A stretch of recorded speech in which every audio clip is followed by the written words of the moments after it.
아멘. 할렐루야. 저를 따라서 같이 믿음으로 고백해 보시겠습니다. 주만 믿고 의지하며 따라가길 원합니다. 아멘.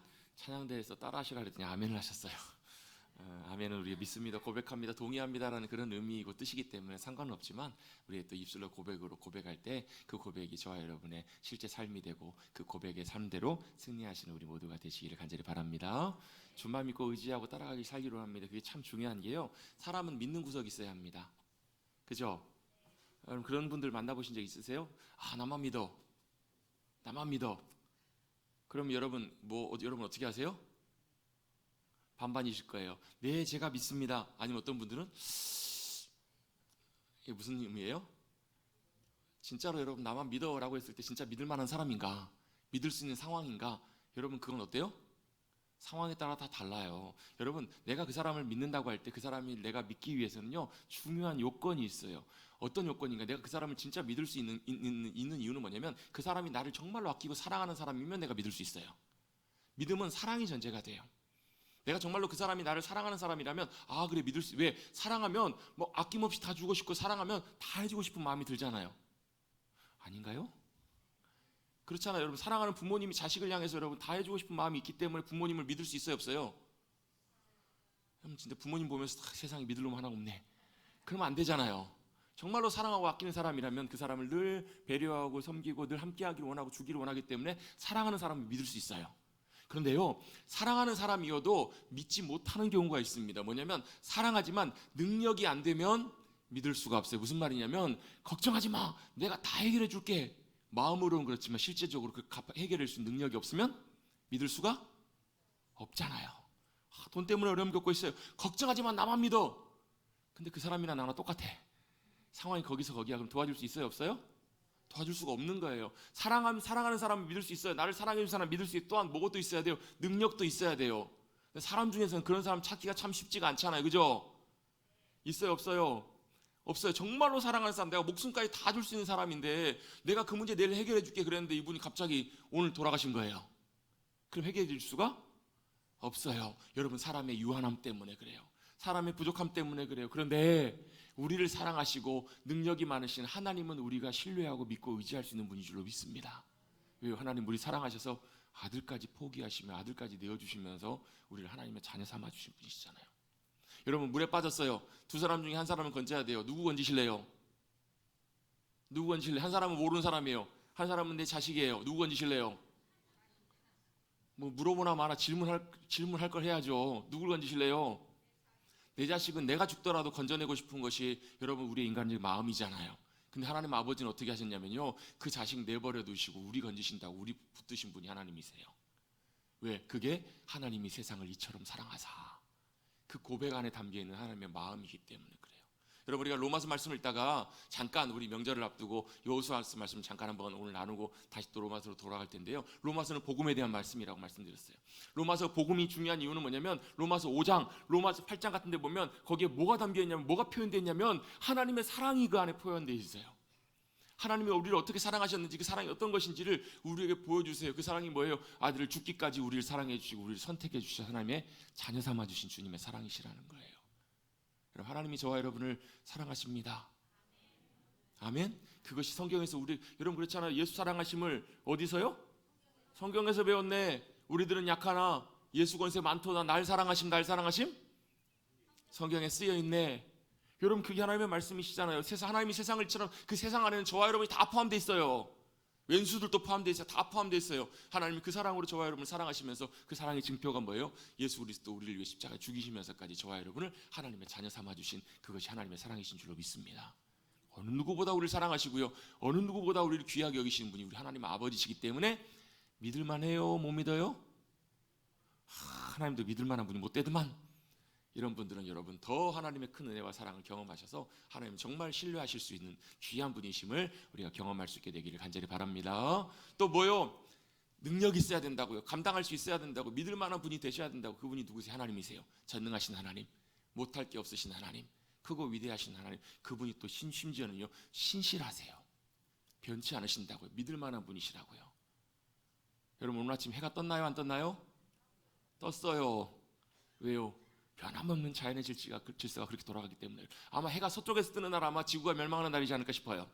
지구가 끝나는 날이지 않을까 싶어요. 그 전까지는 어때요? 하나님의 신실하심 가운데 지구에서 해가 동쪽에서 떠오르는 것처럼 하나님의 신실하심과 하나님의 능력과 권세도 변함이 없으신 줄로 믿습니다. 그게 뭐예요? 하나님의 속성, 하나님이세요. 그래서 하나님은 신뢰할 수 있고 의지할 수 있습니다. 여러분 그렇게 하나님을 신뢰하고 믿음으로 의지함으로 주님과 함께 동행함으로 승리하시는 복된 저와 여러분이 되시기를 간절히 바랍니다. 그렇게 여러분 한 걸음 한 걸음 걸어가는 것이 우리의 기쁨이 되고 은혜와 생명이 되는 거예요. 여러분 그런 저와 여러분이 모두가 되시기를 다시 한번 주님 여러분 축복합니다. 아멘. 어제 지난 주말부터 해서 이제 설 명절 연휴가 시작이 되었습니다. 새해 복 많이 받으십시오. 새해 복 많이 받으세요. 예. 우리는 신정 우리 양력설도 신정도 지났지만 새해도 지났지만 우리는 또 음력 또 새해를 또 우리는 맞이하면서 보냅니다. 여러분 명절하면 뭐가 제일 많이 생각나세요? 설 명절 하시면 세뱃돈. 예, 저도 어렸을 때 추석이 좋았을까요? 설이 좋았을까요? 저 설이 더 좋았어요. 근데 제가 세뱃돈을 주는 입장이 되니까 설날이 옛날처럼 그렇게 많이 좋은 것 같지는 않아요. 어쨌든 받는 게 좋으니까. 근데 성경에서 뭐라고 말씀하세요? 주는 것이 받는 것보다 복되답니다. 힘내십시다. 하나님께서 우리가 또 귀한 것들을 채워주실 줄로 믿고요. 세뱃돈이 많이 생각나요. 또 뭐가 생각나세요? 떡국도 생각나세요. 부모님 생각나시는 분 없으신가 봐요. 고향 돌아가야 될 부모님 우리가 찾아뵙고. 그래서 예전하고 지금하고 여러분 설 명절 분위기를 보면 제가 생각할 때는 좀 많이 달라진 것 같아요. 예전에는 어때요? 명절하면 설날하면 당연히 다 고향에 계신 부모님 찾아뵙고 인사드리고 또 일가 친척들 만나고, 부모님이 돌아가셨어도 고향에 가서 친척 어르신들 같이 찾아뵙고 인사하고, 그런 것들이 훨씬 더 익숙한 그런 분위기였었잖아요. 거기서 떡국도 먹고 세배도 하고 뭐 전통놀이도 하면서 그렇게 설들을 많이 보냈습니다. 그런데 최근에는 설 명절하면 뭐 그런 것도 그런 거지만 가족들하고 또 오랜만에 좋은 시간을 보내면서 여행도 가시고 뭐 해외로도 나가시고 그렇게 시간들도 많이 보내시는 것 같습니다. 그렇죠? 어쨌든 중요한 게, 명절을 보내면서 우리에게 중요한 게 뭐예요? 우리를 태어나게 하시고 우리를 이 땅에 보내주신 또 부모님께 살게 하신 그 부모님을 돌아보면 고향을 돌아보는 것, 그것이 참 중요한 문제일 것입니다. 여러분 한번 여쭤보고 싶습니다. 여러분의 고향은 어디십니까? 여러분의 고향을 모르신다면 다 각자 여기저기 저는 어디요, 저는 여기요, 저도 어디요 이렇게 얘기를 할 거예요. 어떤 목사님은 항상 고향을 묻는 질문에 이렇게 대답을 하십니다. 저의 고향은 하늘나라입니다. 어디시라고요? 하늘나라입니다 라고 고백을 하세요. 왜요? 고향은 우리가 어디예요? 우리가 온 곳이잖아요. 우리가 난 곳이잖아요. 그리고 여러분 고향에 또 중요한 의미가 하나 있는 것 같아요. 그거 뭐냐면 우리는 우리 고향과 본향으로 결국은 언젠가는 돌아가야 될 우리의 인생이거든요. 목사님 저는요 어디에서 태어났는데요, 전주에서 태어났는데요, 제 고향은 전주인데요. 예. 그런데 내가 부모님을 통해서 태어났지만 실제로 이 땅에 우리를 보내시고 나게 하신 분은 하나님 아버지시잖아요. 얼마 전에 어떤 분하고 이렇게 통화를 하면서 기도 부탁을 하세요. 자녀의 태의문을 열어주시도록 기도 부탁을 하세요. 여러분 요즘 같은 경우에는 많은 분들이 결혼하면서도 아이를 낳지 못하는 그런 경우들도 굉장히 많이 봐요. 왜요? 우리가 결혼한다고 자녀를 그냥 낳는 것이 아니라 그 생명을 주시는 분이 하나님이시기 때문에, 하나님이 주관하시고 역사하셔서 여러분, 저와 여러분이 이곳에 있는 것도 그냥 태어난 것 같지만, 부모님이 나를 낳아서 태어난 것 같지만 실제로는 어때요? 하늘아버지께서, 하나님께서 섭리와 계획 가운데 저와 여러분을 이 땅 가운데 보내주신 거 아닌가요? 아무도 안 믿으시네요. 자, 일단 같이 고백해 보겠습니다. 하나님이 나를 이 땅에 보내셨습니다. 그래서 여러분 예수 그리스도를 믿는, 그래서 하나님의 자녀된 우리들은 하나님을 우리의 아버지라고 부릅니다. 같이 다시 한번 해보십시다. 아버지. 아버지가 누구세요? 예, 우리 육신의 아버지도 계세요. 그런데 우리 육신의 아버지는 연로하시고 나이가 들어서 때가 되시면 주님 부부로 떠나세요. 우리 곁에 함께 하시지 않으세요. 근데 하늘의 아버지는 영원히 우리와 함께 하신 우리의 아버지가 되십니다. 그래서 하나님 아버지께서 이 땅에 우리를 보내셨어요. 보내셨기 때문에 결국은 우리가 어디로요? 우리의 본향으로 다시금 돌아갈 날이 와요. 아멘. 명절 때 여러분 우리가 고향을 찾아가는 것처럼 우리의 진짜 본향은 어디인가 돌아가야 될 아버지의 품인 줄로 믿습니다. 왜? 하나님께서 우리를 이 땅에 보내셨기 때문에 결국은 언젠가는 돌아가요. 근데 여러분 누가 돌아가요? 여러분 하나님 아버지의 집은 누가 돌아가나요? 누가 들어가나요? 하나님의 자녀들이 들어갑니다. 여러분 저희 집에는 누가 들어오나요? 장로님 오셔도 제가 안 열어드려요. 특별한 거 빼놓고는. 왜요? 저희 집엔 누구만 들어와요? 저희 가족, 저희 자녀들만 들어옵니다. 저 애들이 들어오려고 하는데 제가 문 앞에 딱 들어맞고 너 못 들어와. 그럼 뭐예요? 둘 중에 하나예요. 아비가 아비 자격이 없든지 자식 취급을 안 하든지 둘 중에 하나일 거예요. 하나님은 우리 하나님이 되시고 우리 아버지가 되시고 우리는 하나님의 자녀가 된 줄로 믿습니다. 어떻게 해요? 예수 그리스도를 나의 구주로 믿고 모셔드림으로 주님께서 우리를 하나님의 자녀가 되는 놀라운 권세를, 놀라운 특권을 저와 여러분에게 주셨다는 거예요. 아멘. 그래서 여러분, 우리는 결국은 언젠가는 아버지의 품으로 돌아갈 거예요. 그래서 여러분, 하나님을 부인하고 하나님을 모른 채하고 하나님을 믿지 않고 하나님을 아버지로 모시지 않고 살아가는 사람들은 안타깝지만 그의 인생이 끝났을 때 돌아갈 곳이 없어요. 갈 곳이 없다고요. 그들은 결국은 어때요? 자신의 삶의 결과대로 자신의 삶에 대한 모든 심판과 모든 것들을 결과를 짊어지고 결국은 가야 될 곳이 형벌의 장소 지옥밖에 없는 거예요. 여러분이 하나님을 아버지로 모시고 예수 그리스도 안에서 하나님의 귀한 자녀로 주님 부르실 때 할렐루야 찬송하며 주님 앞으로 나가실 수 있는 아버지 품으로 돌아가실 수 있는 저와 여러분 되시기를 주님의 이름으로 축복합니다. 언젠가 우리도 그날이 올 거예요. 결국 오겠지만 주님께서 우리 땅에서 모든 삶을 마치게 하시고 주님 부르실 때 할렐루야 아멘 하면서 믿음으로 나가십시다. 그리고 아버지의 집에서 우리 함께 만나는, 마치 여러분 명절 때 가족들이 친척들이 같이 만나서 기쁨으로 함께 교제하고 나누는 것처럼 우리도 그곳에서 함께 기뻐할 수 있는 우리 사랑하는 성도님들 우리 모두가 되시기를 간절히 바랍니다. 그러면 우리가 하나님의 자녀가 되었으니까 이제 뭐 눈물 많고 아픔 있고 힘든 이 세상에 살지 말고 우리 다 같이 하나님 나라로 갑시다 라고 말씀드리면 아무도 아멘 안 하시더라고요. 여러분 그렇지 않나요? 정말 여러분, 우리가 하나님께서 우리 하나님 자녀 삼으시고 하나님의 백성 삼으셔서 우리를 하나님의 집으로 아버지 품으로 우리를 결국 인도해 주실 텐데 어디가 더 좋아요? 이 땅보다 아버지 집이 훨씬 더 좋을 거예요. 우스갯소리로 어떤 할아버지 할머니가 사시다가 할아버지가 먼저 돌아가시고 할머니가 나중에 돌아가셔서 천국에서 만나셨대요. 할아버지가 할머니한테 버럭 화를 내시면서 이 좋은 거 빨리 오게 놔두지 뭐하러 그렇게 건강식 먹인다고 현미 먹이고 맛없는 거 먹여가지고 오래 살게 했냐고. 여러분 정말로 아버지의 집은 정말로 이 땅과 비교할 수 없는 영광의 기쁨의 처소이고 좋은 곳이라면 여러분 오늘 저녁에라도 우리 제일 좋은 건 예수님 믿고 주님 바로 부르셔서 주님 품으로 데려가시는 것, 그게 제일 좋은 것 아닌가요? 제가 항상 여쭤볼 때마다 아멘 아무도 안 하세요. 여러분 오늘 밤에도 주님 우리를 부르시면 그것이 여러분 영광스럽고 기쁜 일이 아니겠냐는 거예요. 그런데 여러분 주님께서 우리를 이 땅에 남겨두신 이유가 있습니다. 이 땅에 하나님께서 우리를 살게 하신 이유가 있습니다. 오늘 밤에 부르시지 않고 여러분 주님께서 주님의 부르심과 목적이 다 될 때 주님께서 저와 여러분을 부르실 텐데 그 이유가 뭐냐는 거예요. 하나님께서 저와 여러분을 왜 이 땅에 남겨두시는가? 같이 저를 따라 고백해 보시겠습니다. 세상에 복이 되라고. 뭐 하러 남겨두셨다고요? 세상에 복이 되라고 해요. 여러분 창세기 12장에 보면 하나님께서 아브라함을 부르시는 장면이 나와요. 그럼 여러분 아브라함의 부르신 장면을 통해서 여러분 우리는 몇 가지를 우리가 중요하게 생각해 볼 수 있는 것이 있어요. 하나님께서 아브라함에게 뭐라고 말하시냐면 너는 너의 고향, 너의 본토, 네가 살고 있는 아버지의 집, 친척과 같이 거하는 그곳을 떠나라는 거예요. 여러분 고향으로 돌아가야지. 고향으로 떠나면 어떻게 해요? 고향을 떠나면 왜 그렇게 해요? 주님이 말씀하시는 곳으로, 지시하시는 곳으로 가래요. 왜요? 그곳이 진짜 뭐가 되기 때문에요? 아브라함이 거해야 되는 귀한 땅이고 본토가 될 것이기 때문에 주님께서 그곳으로 가려는 거예요. 왜? 그곳이 어디예요? 가나안 땅이에요. 가나안 땅이 중요한 것이 아니라 가나안 땅에 누가 함께 하신다고요?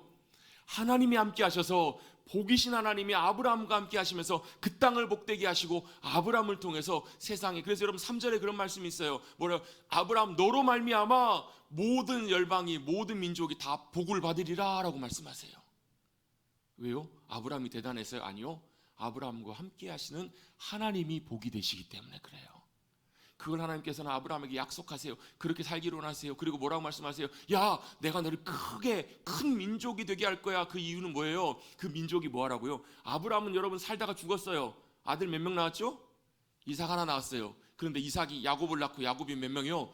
12명의 아들을 낳고 12명이 뭐가 됐어요? 이스라엘의 지파가 됐어요. 이스라엘이 되었어요. 그 이스라엘이 어떻게 해요? 하나님의 백성이 된 거예요.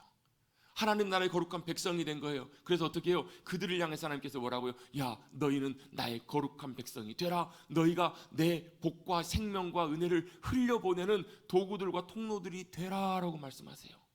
그래서 여러분 제가 지난주인가 지지난주인가 말씀 나누면서 여러분 그런 말씀 나눈 적이 있어요. 뭐라고? 하나님께서 저와 여러분을 뭐라고요? 복이 되게 하라고. 그걸 뭐라고? 우리 표현으로 복덩이가 되게 하라. 복덩이가 되라.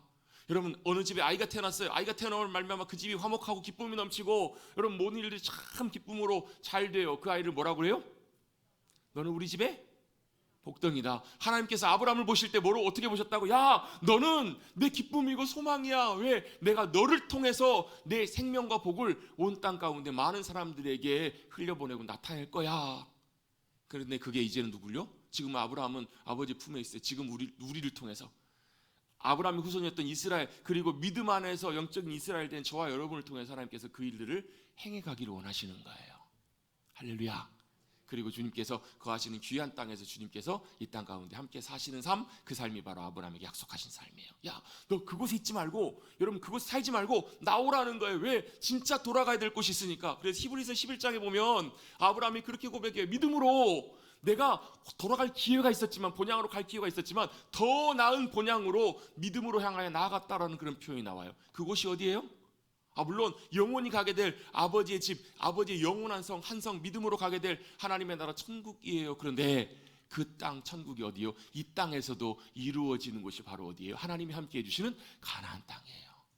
가나안 땅이 어떤 땅이에요? 성경은 이렇게 표현합니다. 젖과 꿀이 흐르는 땅, 그리고 참 귀하고 복된 땅이라고 말씀하시는데, 그 이유는 그 땅이 좋아서가 아니라 그 땅에 누가 함께 하시는가? 하나님이 함께 하시기 때문에 그 땅이 복된 땅이에요. 여러분, 하나님께서 함께 하신 그곳이 하나님의 나라이고 복된 땅이 되는 줄로 믿습니다. 그래서 우리 찬양하잖아요. 높은 산이 거친 들이 초막이나 궁궐이나 내 주 예수 모신 곳이 그 어디나? 하나님 나라라는 거예요.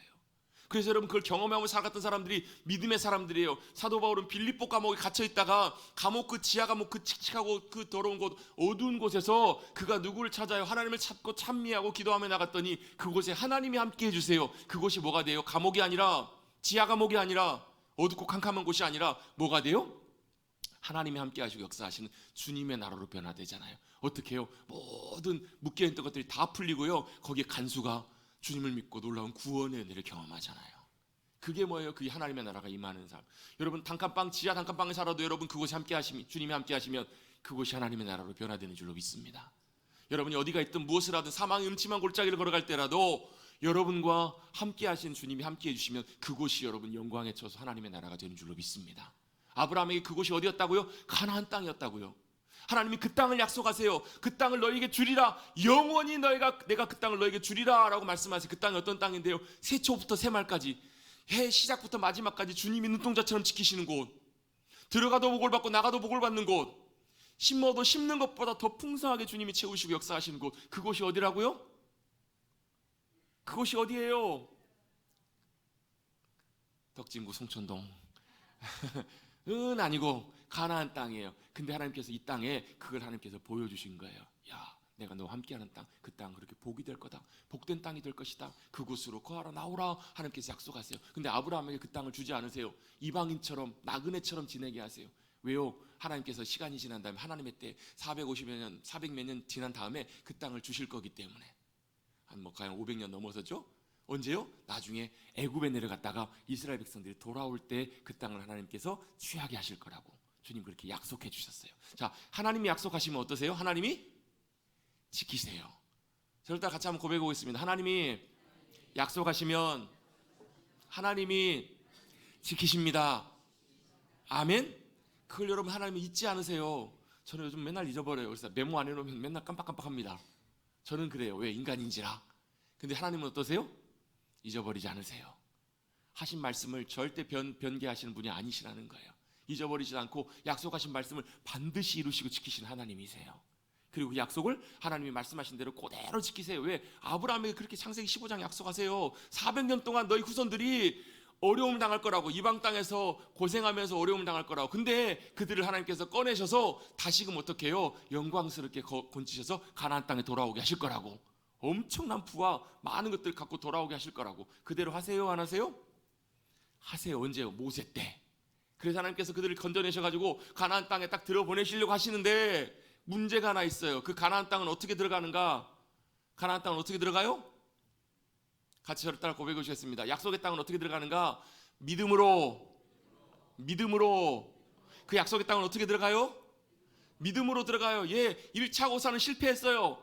탈락했어요. 왜? 12명의 정탐꾼을 먼저 보내가지고 가나안 땅을 들여보게 하고 이제 들어가려고 준비를 하고 있었어요. 근데 갔다 와서 보고를 어떻게 해요? 맞다고 하나님 말씀하신 대로 그 땅은 너무너무 좋은 땅이라고, 젖과 꿀이 흐르는 땅이고 심지어 포도가 얼마나 크면 사람이 2명이 들고 와야 될 거예요. 성인 장정이 메고 와야 될 만큼 크다고. 그런 포도 좀 봐봤으면 좋겠어요. 뭐 가끔 가다 보면 기네스북 같은 데 큰 게 나오긴 나오지만 막 그런 것들이 막 지천에 널려 있고 어때요? 땅은 정말 좋고 살기에는 하나님 말씀하신 대로 너무너무 좋은 땅이라고 모든 정탐꾼들이 와서 그렇게 보고를 했어요. 그런데 문제가 하나 있네요. 뭐가 문제예요? 그 땅에 들어가서 살려면 그 땅의 백성들을 몰아내야 되는데 그 땅에 살고 있는 거민들이 거인들이더라는 거예요. 안악자손들. 성경에 보면 안악자손이라는 표현이 여러 군데 나오는데요. 안악자손이란 말은 지금으로 말하면 자이언트, 거인들이에요. 저기 부산에 가보면 야구팀 이름이 자이언트잖아요. 거인들인데 거인들은 잘 모르겠어요. 어쨌든 자이언트란 말은 거인들이에요. 안악자손들, 그 땅에 살고 있는 사람들은 거인들이라는 거예요. 그들에 비해 보면 우리는 뭐와 같아요? 메뚜기와 같아 보이는 거예요. 여러분, 메뚜기가 뭐예요? 메뚜기? 여러분 그렇잖아요. 어렸을 때 뭐 저도 굉장히 말랐었는데요. 마른 친구들을 보면서 별명으로 많이 붙이는 것 중에 하나가 메뚜기라고 많이 붙여. 왜? 비실비실하고 말랐으니까. 메뚜기는 어때요? 손가락으로만 툭 쳐도 날아가 버릴 듯한 그런 거예요. 아니, 그들에 비해 보니까 우리가 어때요? 상대가 안 되더라는 거예요. 체급적으로 비교가 안 되더라는 거예요. 여러분, 체급 운동을 하는 선수들은요, 경기 선수들은요, 체급이 굉장히 중요해요. 여러분, 아래 체급에서 세계를 제패한 선수도 여러분 위 체급 선수하고 붙으면 승리를 장담하지 못해요. 왜요? 그래서 이제 운동 선수들끼리 그냥 하는 얘기가 있어요. 체급이 깡패다. 여러분, 아무리 여러분 건술 잘해도 여러분 체급 높은 사람이 체격과 이것들을 이겨내기가 힘들기 때문에 그런 거예요. 자, 거인하고 싸우면 누가 이겨요? 웬만하면 거인들이 이겨요. 자기들이 싸워보면 100번 싸우면 누가 이길 것 같은 거예요? 자기들이 볼 때 메뚜기 같은 우리들이 다 질 것 같은 거예요. 우리가 절대 들어가서 못 싸워서 이길 수가 없다. 그들은 거인들이고 그들이 거하는 성은 너무나 요새 같아서 또 그들이 갖고 있는 무기나 이런 것들은 너무너무 강력하기 때문에 우리가 들어가서 싸워서 이길 수가 없다는 결론을 내려요. 그래서 어떻게 해요? 그들이 결국은 못 들어갑니다. 뭐가 없어서요? 믿음 문제 때문에 결국 못 들어갑니다. 거기서 유일하게 여호수아와 갈렙만이 다른 얘기를 해요. 뭐라고 얘기를 해요? 니들 말 다 맞아. 우리도 동의해. 그 땅 정말 좋은 땅이고 우리가 그 땅에 싸워서 그들과 싸워서 이길 수 없어. 그런데 그들이 하나 붙들었던 게 하나 있어. 더 얘기했던 게 있어요. 뭐예요? 그런데 하나님이 우리와 함께 하시면 저들은 우리의 먹이다, 밥이다 얘기를 해요. 뭐라고요? 저들은 우리의 밥이라는 거예요. 거인들을 보면서 저들은 우리의 밥이래요. 여러분, 이것이 중요한 이유가 바로 뭐예요? 믿음 하나 때문에 여러분 우리가 메뚜기가 될 수도 있고 반대로 적들이 우리의 밥이 될 수도 있는 거예요. 여러분, 메뚜기가 되시겠습니까? 아니면 우리를 대적하는 이들이 우리의 밥이 되시겠습니까? 여러분, 우리 보통 그렇잖아요. 우리 밥이야. 뭔 말이에요? 밥은 그냥 퍼서 드시면 됩니다. 퍼서 먹으면 돼요. 아무것도 아니란 얘기예요. 누가? 여호수아와 갈렙이 그렇게 고백한 거예요. 그래서 여러분, 결론이 이렇게 났습니다. 여러분, 정탐꾼들의 말들 때문에 사람들이 어때요? 그 소리를 듣고 통곡합니다. 밤새도록 웁니다. 여러분, 밤새도록 울어보신 적 있으세요? 여러분, 밤새도록 울기도 힘듭니다. 어려워요. 근데 여러분, 그 어려운 일들을 감당할 만큼 슬픔과 절망이 클 때 우리는 밤새도록 울어요. 이스라엘 백성들이 그랬다라는 거예요. 얼마나 절망이 되고 낙심이 됐으면. 왜요? 이제 우린 죽었다. 갈 데도 없고 이제 우리는 끝났다 라고 절망하며 낙심하면서 그들은 통곡합니다. 절망했습니다. 뭐 때문에요? 그들의 보이는 현실과 상황들이 그들에게 너무 절망적이었기 때문에 그래요. 그런데 하나님께서 그들에게 요구하시는 것은 무엇이었는가? 믿음이셨습니다. 여러분, 가나안 땅에 들어가는 것은 여러분 중요한 것이 믿음이에요. 여러분, 나중에 시간이 지나 40년이 지나서 가나안 땅에 들어갈 때 하나님께서 누가요? 여호수아를 부르십니다. 오늘 우리가 읽었던 본문의 여호수아의 시작에 보면 이렇게 주님께서 말씀하세요. 하나님께서 여호수아를 불러서 이렇게 말씀하십니다. 뭐라고 말씀하세요? 내가 약속한 저 가나안 땅을 너희에게 줄 거야. 주리라. 그렇게 말씀하세요. 그리고 모세와 함께 했던 것처럼 내가 너와 함께 할 거야. 그래서 뭐 하라고요? 너는 마음을 두려워하지 말고 강하고 담대히 하라 라고 말씀하세요. 같이 한번 따라서 해보겠습니다. 강하고 담대하게 하라. 강하고 담대하라. 왜 하나님께서 여호수아에게 그렇게 말씀하셨을까요? 여호수아 입장에서는 여러분 여러 가지 생각이 복잡했을 거예요. 그 1절에 보시면 모세가 죽은 다음에 그 이야기가 진행이 됩니다. 여호수아는 모세가 죽은 다음에 이야기예요. 누가 죽었다고요?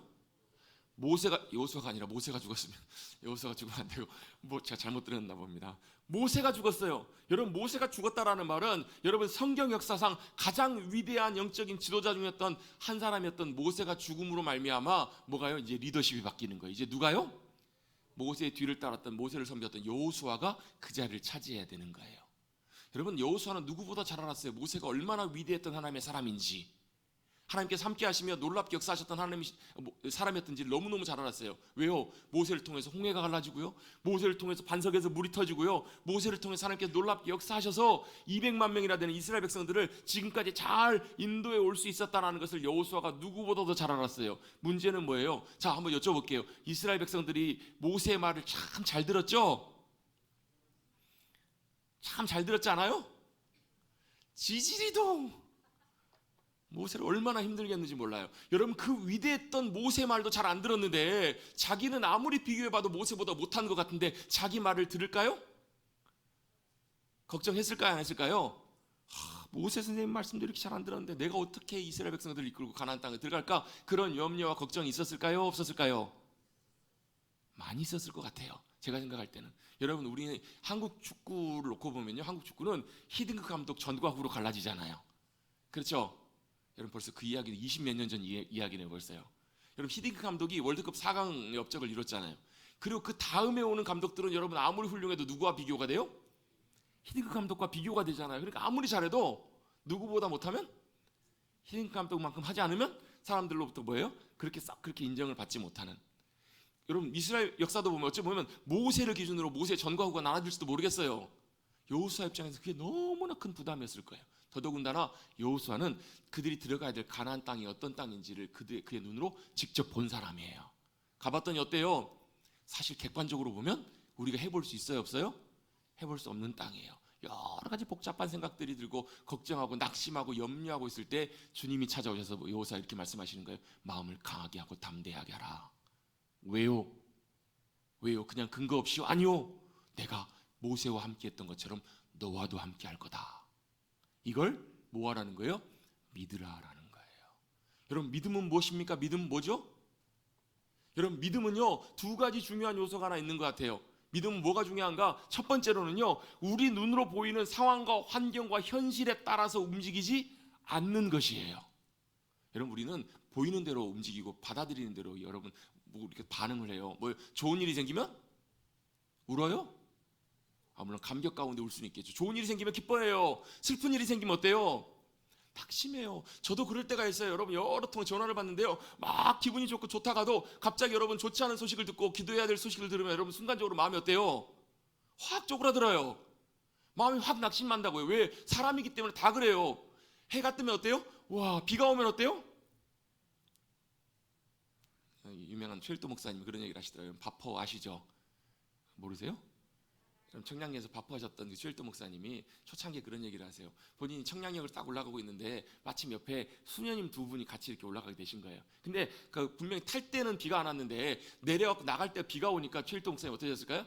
에이, 웬 비람, 이러면 투덜투덜 거리면서 딱 올라가시려고 하는데 수녀님들이 딱 올라가시면서 뭐라고 하시냐면 옆에서 와, 비를 주시네. 본인이 굉장히 마음이 많이 찔리고 하나님 앞에 그러셨다는 거예요. 그럼 해가 뜰 때 어때요? 기쁘죠? 비가 오면 어때요? 소풍 가야 되는데 비가 와요. 그럼 어때요? 와, 망했다. 막 기뻐하면서 할렐루야 망했다 이러진 않으시잖아요. 어때요? 마음이?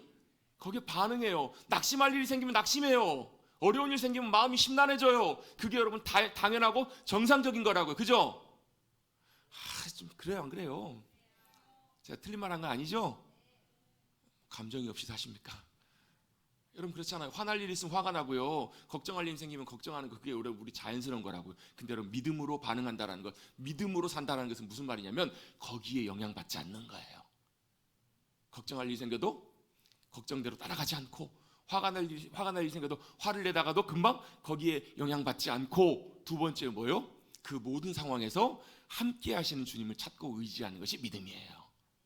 믿음은 상황에 따라 움직이지 않아요. 믿음은 또 어때요? 거기에 함께 하시는 하나님이 계시는 것을 잊지 않는 것이 바로 믿음의 중요한 본질이라는 것입니다. 거기에 하나님이 함께 하십니다. 그걸 고백하는 것이 바로 믿음입니다. 하나님이 함께 하심을 구하고 의지하는 것이 바로 믿음입니다. 여러분, 여호수아에게, 이스라엘 백성들에게 가나안 땅을 들어가는 그들에게 필요한 것이 바로 믿음이었습니다. 여러분, 아까 말씀드렸던 것처럼 정탐꾼 12명이 올라가요. 똑같이 얘기해요. 여호수아와 갈렙도 똑같이 얘기를 합니다. 그런데 10명의 정탐꾼과 여호수아와 갈렙의 차이는 딱 한 가지였어요. 한 끗 차이였어요. 그들은 이렇게 고백합니다. 뭐라고요? 그런데 니네 말이 다 맞아. 우리는 그들 앞에서 메뚜기와 같아. 그들의 성들은 견고하고 그들은 견고한 강력한 무기를 갖고 있어. 그런데 여호수아와 갈렙은 딱 한 가지를 덧붙입니다. 여호와 하나님이 우리와 함께 하시면 저들은 우리의 밥이다 라고 이렇게 고백해요. 하나님께서는 여호수아에게 다시금 그걸 한번 상기시켜 주시는 거예요. 뭐라고요? 마음을 강하게 하고 담대하게 하라. 왜? 하나님이 지금 너와 함께 할 거라고, 내가 너와 함께 할 거라고 말씀하세요. 그래서 어떻게 해요? 믿음으로 주님 의지하며 주님의 말씀 따라 순종하면서 나아가라는 거예요. 여러분, 여호수아 1장에 두 가지 중요한 걸 말씀하시는데요, 마음을 강하게 하고 담대하라는 거예요. 믿음으로 주님 신뢰하며 서라는 거예요. 낙심하지 말라는 거예요. 염려하지 말고 걱정하지 말라는 거예요. 왜? 하나님이 모세와 함께 하셨던 것처럼 너와도 함께 할 거니까. 그리고 두 번째로 말씀하신 원리가 뭔가, 너는 네 뜻대로 가지 말고 하나님께서 말씀하신 대로, 내가 말하는 대로 그대로 하나님의 말씀을 읽고 묵상하고 듣고 따라가라는 거예요. 그럼 어떻게 된다고요? 내 길이 평탄하게 될 것이다, 내가 형통할 것이다 라고 말씀하세요. 그리고 그 말씀대로 순종해서 여호수아가 어떻게 요단강을 건너요. 그 말씀에 순종해서 여리고성을 무너뜨려요. 여러분, 요단강 어떻게 건넜나요? 이스라엘 백성들이 어떻게 건넜죠? 모르시는 분은 성경을 나중에 찾아보십시오.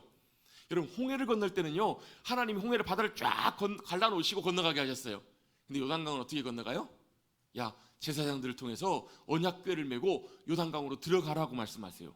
여러분, 만약에 하나님께서 잠깐 실수로 요단강을 안 갈아주시면 제사장들은 어떻게 되는 거예요? 빠져 죽는 거예요. 하나님 언약궤 떠내려가는 거예요. 사람들 보면서 오 이럴지도 모르겠어요. 그들 아마 죽었을지도 몰라요. 그런데 놀랍게도 말씀에 순종해서 요단강에 발을 딛는 순간에 요단강이 갈라지기 시작해요. 말씀에 순종해서 나갔더니 주님이 길을 여시더라는 거예요. 여리고성은 어떻게 무너뜨려요? 하나님께서 말씀하신 대로 그 성을 돌라고 말씀하세요. 7바퀴 돌고 소리 지르라, 외치라 라고 말씀하셨더니 하나님께서 여리고성을 한순간에 무너뜨려 주세요. 여러분, 역사 고고학적으로 찾아보면 여리고성은 그 외벽성이 아니라 그 벽이 두 개예요. 그 위로 사람이 다니고 마차가 다닐 수 있을 만큼 견고한 성이었다고 해요. 쉽게 공략할 수 있는 성이 아니에요. 근데 여러분, 여리고성을 어떻게 해요? 하나의 피해도 없이 하나님 말씀하신 대로 순종해서 그들에게 놀랍게 승리를 경험하게 해서 어떻게 해요? 하나님이 여리고성을 무너뜨려 버리세요. 우리가 했던, 이스라엘 백성들이 했던 건 뭐예요? 말씀에 순종해서 그대로 나갔던 것뿐이에요. 여러분, 여리고성뿐만 아니라 이스라엘 점령했던 모든 과정들이 이 과정이에요. 하나님을 신뢰함으로 믿음으로 담대하게 나가요. 그리고 어떻게 말씀에 순종해서 나갔더니 성을 하나하나 점령해서 여리고성을 다, 가나안 땅을 다 점령하게 됐던 거예요. 그것 왜 그들이 실수로 하나님 말씀하지 않으셨는데 자기 뜻대로 행했을 때는 그들이 실패했어요. 아이성 전투요. 그들이 하나님을 의지하지 않고 나갔을 때 그들은 두려워하고 낙심하고 그들의 마음이 무너졌던 거예요. 왜요? 승리의 비결이 바로 믿음에 있었기 때문에 그래요. 오늘 본문의 주인공인 갈렙도 똑같이 그렇게 반응합니다. 갈렙이 여호수아를 찾아옵니다. 자기 유다 백성들과 함께 찾아가서 이렇게 얘기를 합니다. 내 나이 40세에 하나님께서 모세를 통해서 가데스 바네아에서 나를 이 땅에 정탐하게 하셨다는 것을 당신도 알고 있습니다. 7절입니다. 7절 보시면 하나님께서 나를 정탐꾼으로 보내게 하셨습니다. 내가 무슨 마음으로요? 성실한 마음으로 그에게 보고하였습니다. 성실한 마음이라는 말은 뭐냐면 내가 확신하는 바를 그에게 보고했습니다. 자기는 뭐라는 거예요? 분명하게 신실하게 확신 가운데 그렇게 보고했다라는 거예요. 뭘 보고했죠? 그 땅에 대해서 보고한 거예요. 그 땅 이런 땅이고 그 땅 이렇게 참 좋은 땅입니다. 분명합니다. 그런데 어떻다라는 거예요? 그 땅에 거인들이 살고 있지만 어떻게 해요? 하나님이 우리와 함께 하시면 하나님께서 그 땅을 우리에게 차지하게 하실 것입니다 라고 그는 이렇게 보고했던 거예요. 그의 마음으로, 성실한 마음으로 충성스럽게 확신하는 바를 그들에게 보고했습니다. 반대로 어때요? 자신과 함께 갔던 다른 정탐꾼들은 8절입니다. 나와 함께 올라갔던 내 형제들은 백성에 뭘 했다고요? 간담을 높게 했다라는 거예요. 여러분, 간담이 녹는다는 말 아시죠? 무슨 말이에요? 간담이 녹아요. 낙심이 있다는 말이에요. 마음이 낙심하고 마음이 무거워지고 마음이 떨어지고 염려하며 슬퍼하며 괴로워했다라는 거예요. 그런데 반대로 자기는 나는 내 하나님 여호와께 충성하였으므로 신실하게 주님을 의지하였으므로 그때 이 약속을 받았다라는 거예요. 모세가 맹세하이르되 내가 내 하나님 여호와께 충성하였은즉 내 발로 밟는 땅은 영원히 너와 내 자손의 기업이 되리라 라고 이렇게 약속을 해주신 거예요. 이걸 누가 기억하고 있었어요? 갈렙이 기억하고 있었어요. 하나님이 하신 약속을 기억하고 이제 그 약속을 주님께서 이루어 주시기를 믿음으로 구하고 있는 것입니다. 그가 45년이 지나서 이제 나이가 85세가 되었습니다. 여러분 85세가 젊은 나이죠. 85세면 청춘 아닌가요? 제가 우리 이순자 본사님 뵈면 청춘 같으신데 85세 넘으셨는데도 85세면 한창 때 아닌가요? 사실 굉장히 이제 연로하고 어찌 보면 현역에서 물러나야 될 때예요. 현역에서 떠나고 이제는 뒤에서 여러분 잘 지켜봐야 될 그러한 사실 적지 않는 나이대입니다. 그런데요 45년이 지난 85세가 되었을 때도 자기를 하나님께 생존하게 하셨을 뿐만 아니라 그 45년 전이나 지금이나 오늘과 같이 여전히 강건하게 하셨다라는 거예요. 내 힘이 그때나 지금이나 같아서 지금도 싸움에 출입할 수 있는, 싸움에 나갈 수 있는 그런 상태로 주님이 나를 붙잡아 주셨다라는 거예요. 그래서 뭐 하겠다라는 거예요? 그날에 주님께서 말씀하신 대로 이제 내가 이 산지를 내가 주님께 구하겠습니다. 우리 12절 말씀 같이 한번 읽어보겠습니다. 11절부터 같이 읽을까요? 11절 12절 말씀을 같이 한번 읽습니다. 시작. 모세가 나를 보내던 날과 같이 오늘도 내가 여전히 강건하니 내 힘이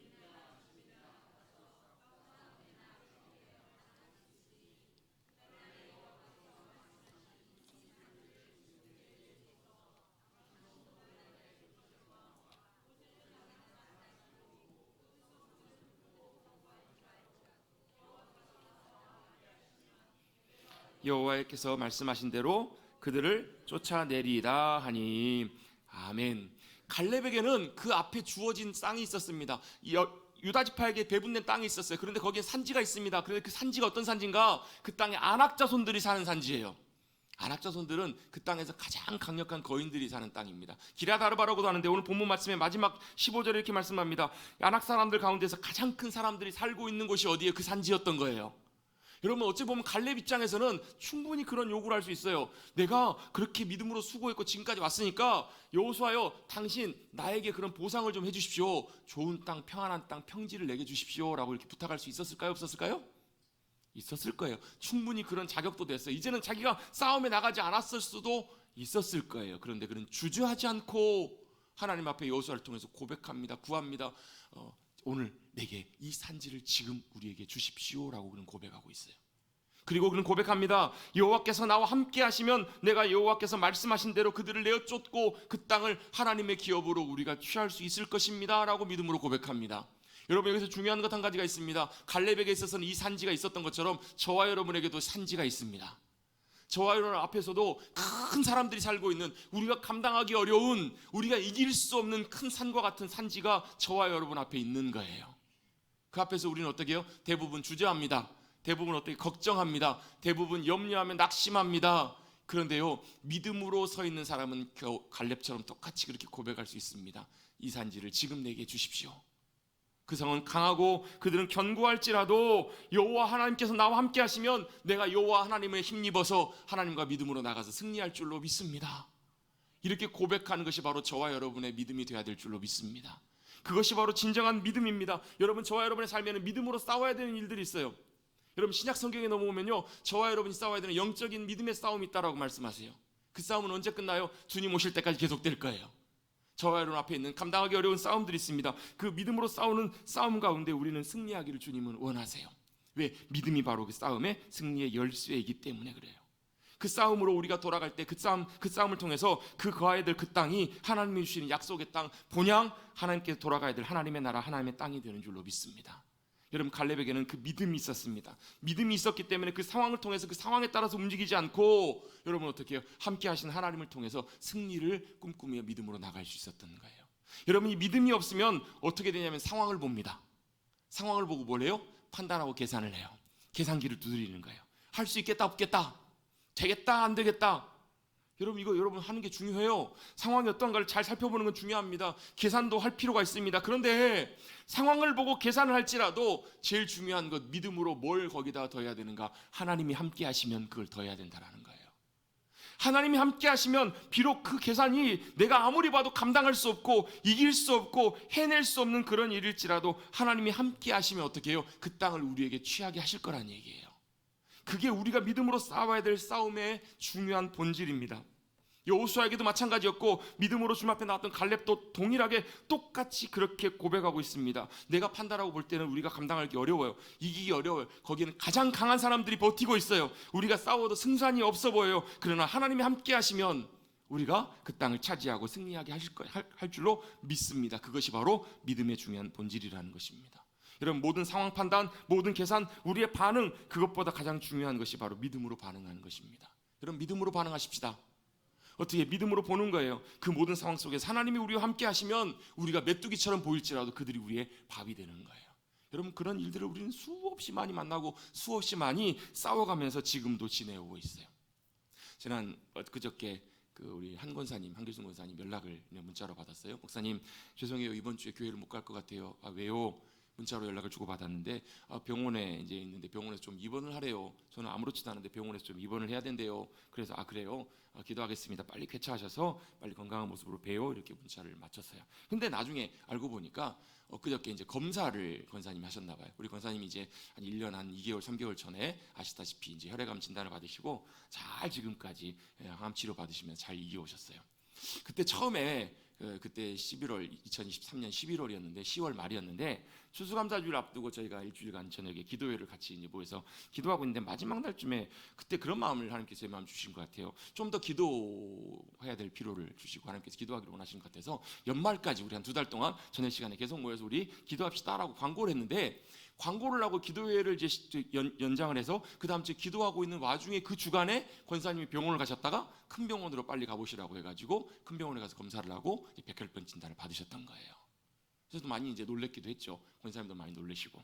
그때 병원에서 의사 선생님이 당신이 이 병동에서 제일 중한 환자예요 이렇게 얘기를 하셨어요. 왜냐면 급성으로 이제 그 증상이 왔기 때문에 사실 그 연배에 급성으로 이렇게 오게 되면 참 이렇게 쉽지 않는 그런 경우들이 많이 있거든요. 저도 여러 번 그런 분들을 배워왔었고요. 그래서 마음에 참 여러 가지 어려운 가운데 같이 기도하며 그 과정을 지냈어요. 근데 참 감사하게 2달 동안의 기도회가 마치고 12월 28일인가요? 기도회가 마치는 날 마지막 날에 권사님이 퇴원을 하셨어요. 정확히 딱 그날 퇴원하게 하셨고 지금까지 어려운 상황 속에서 잘 이겨내시며 항암 치료 받으시면서 잘 버티고 오셨어요. 그런데 아마 지난주에 이제 한 1년 만에 이제 골수 검사를 새로 하면서 병원에서 아마 조금 우려가 되는 그런 진단이 좀 나왔던 것 같아요. 그 얘기를 나중에 듣고 나서 저도 참 마음이 한편으로는 걱정이 되고 낙심이 되었습니다. 마음이 여러 가지 좀 많이 어려움들이 있었어요. 그런데 중요한 것은 그 상황 속에서도 이 모든 상황 속에서도 살아계신 하나님께서 함께하고 계신다는 것입니다. 함께하고 역사하고 계실 것을 믿는 믿음으로 우리가 믿음으로 나가기를 주님은 원하고 계세요. 그럼 제가 여러 번 소개했던 헨리 블랙가비 목사님이라고 하나님을 경험하는 삶을 쓰셨던 헨리 블랙가비 목사님도 이런 고백을 그 책에다 쓰세요. 자기 외동딸이 캐리라는 외동딸이 16살 때 암에 걸려요. 병원에서 희귀암에 걸려가지고 병원 치료를 받는데 병원에서도 어렵겠다라는 그런 진단과 의견들을 내놓는 거예요. 그 사람이 볼 때도 좀 어려울 수 있습니다. 마음의 준비를 하시고 생각을 하십시오라고 이렇게 병원 의사 선생님이 얘기를 했다라는 거예요. 이 아버지로서 이 목사님이 마음이 어떠셨을까요? 하나뿐인 딸인데 하나뿐인 딸이 암으로 해서 죽을 수도 있다라는 그런 두려움과 염려가 엄습해 왔을 때 이 목사님이 어떻게 하셨냐면 이렇게 하셨다는 거예요. 하나님, 제가 병상에서 우리 딸을 볼 때마다 기도할 때마다 제가 예수 그리스도께서 우리를 위해 돌아가신 십자가를 통하지 않고서는 이 모든 상황들을 보지 않겠습니다 라고 이렇게 고백하신 거예요. 무슨 의미냐면 뭘 의미하냐면 여러분 십자가가 뭐예요? 하나님이 저와 여러분을 사랑하셔서 목 죽기까지 사랑해 주신 그 증거가 바로 십자가잖아요. 그렇지 않나요? 여러분 십자가를 볼 때마다 뭘 보세요? 주님의 십자가의 고난을 보시죠. 근데 그 안에 뭐가 담겨 있어요? 여러분 로마서 나중에 5장 보면 그 말씀이 나와요. 8장에도 그 말씀이 나와요. 복음의 가장 중요한 핵심 가운데 뭐가 있어요? 우리를 살리시는 그 복음의 생명의 능력 가운데 뭐가 있냐면 하나님 아버지의 사랑이 있어요. 무슨 사랑이요? 아들까지도 우리를 위해서 내어주시고 우리를 건지시는 하나님의 사랑이 있다고요. 아까 제가 말씀드렸나요? 물에 빠졌을 때 누구 건지세요? 일부 예배 때 말씀드렸나? 제가 말씀드렸나요? 했죠. 아들이 빠지고 여러분 모르는 사람이 빠져서 누구 건지실래요? 아들 건지시죠. 근데 하나님은요 그 아들 포기하시고 누구를 건지셨다고요? 세상을 사랑하셔서 우리를 건지신 분이 하나님이시라는 거예요. 그게 뭐라고요? 그게 십자가의 사랑이라고요. 영원히 변치 않게 우리를 포기하지 않으셔서 사랑하셔서 하나님이 세상을 이처럼 사랑하사 독생자를 주시면서 우리를 구원하시고 사랑하신 하나님 아버지의 사랑이 그 십자가 안에 담겨 있잖아요. 그 사랑으로 뭘 보겠다라는 거예요? 모든 상황을 보겠다라는 거예요. 아이가 좀 나아질 수도 있고 좀 안 좋아질 수도 있겠죠. 죽을 수도 있고 살 수도 있을 거예요. 그러나 그런 상황 속에 마음을 요동치지 않고 흔들리지 않고 나는 변치 않는 하나님의 사랑으로만 이 모든 상황들을 보겠습니다라고 그렇게 기도하고 나가셨던 거예요. 물론 결과는 하나님께서 놀랍게 기적 가운데 딸을 고치시고 회복시키셔서 하나님의 놀라운 일들을 행하셨지만 아마 그 목사님이 그러셨을 거예요. 하나님이 그 딸을 데려가셨어도 하나님의 변치 않는 신실한 사랑 가운데 굳건하게 주님을 붙드시고 의지하고 서셨을 거예요. 그게 뭐라는 거예요? 그게 믿음입니다. 모든 상황 속에서 함께 하신 하나님을 믿음으로 의지하고 붙들고 나가는 삶. 요한일서에 보면 그런 말씀이 나와요. 세상이 감당하지 못할 믿음이라고. 세상을 이기는 이김이 바로 뭐냐면 하나님이 나와 함께 하시고 나를 통해서 역사하시는 그 믿음이라고 성경은 우리에게 분명히 말씀해 주고 계세요. 갈렙도 그 믿음으로 붙들고 나가서 그 산지를 주님께 취하고 그 땅을 하나님의 나라로 하나님의 땅으로 온전하게 누리고 주님께 돌려드린 줄로 믿습니다. 저와 여러분 앞에도 여전히 산지들이 있습니다. 거인들이 있고 우리가 감당할 수 없는 많은 현실들과 상황들이 있습니다. 볼 때마다 걱정이 되고 낙심이 되는 상황 앞에서 여러분 믿음으로 행하시는 저와 여러분 되시기를 주님의 이름으로 축복합니다. 어떻게 해요? 상황과 환경이 여러 가지 판단이 되고 계산이 되고 상황들이 있지만 나는 그럼에도 불구하고 하나님이 우리와 함께 하시면 그 산지를 취할 줄로 믿습니다. 이것이 갈렙의 고백이었고 이것이 여호수아의 고백이었고 저와 여러분이 고백하는 고백이 되기를 주님의 이름으로 축원합니다. 여기에 승리가 있습니다. 여기에 인도하심이 있습니다. 여기에 주님의 놀라운 역사하심이 함께 하십니다. 그 은혜를 풍성하게 누리셔서 여러분의 삶의 자리가, 여러분의 가정이, 여러분의 직장이, 여러분이 만나는 모든 삶의 걸음걸음들이 여러분 앞에 큰 산처럼, 큰 산지처럼 보일지라도 거기에 어마어마한 안악자손들이 살고 있다고 할지라도 우리가 감당할 수 없는 일들이 있을지라도 믿음으로 주님과 함께 그 산지를 취하셔서 그 산지가 영광의 처소로 주님이 거하시는 영광의 복된 하나님의 나라로 변화되시는 우리 모두의 삶이 되시기를 간절히 주님의 이름으로 축원합니다. 이번 명절에도 그런 은혜가 함께 하시기를 간절히 주님의 이름으로 축복합니다. 기도하겠습니다. 하나님 감사합니다.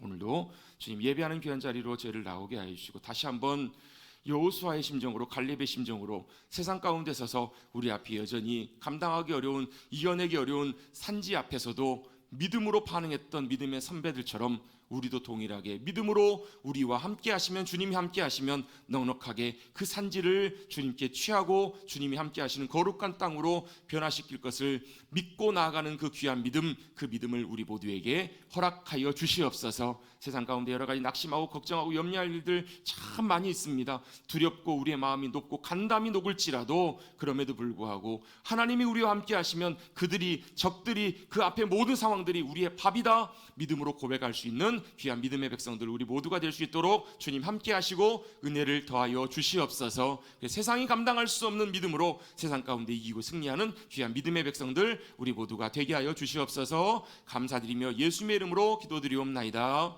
아멘.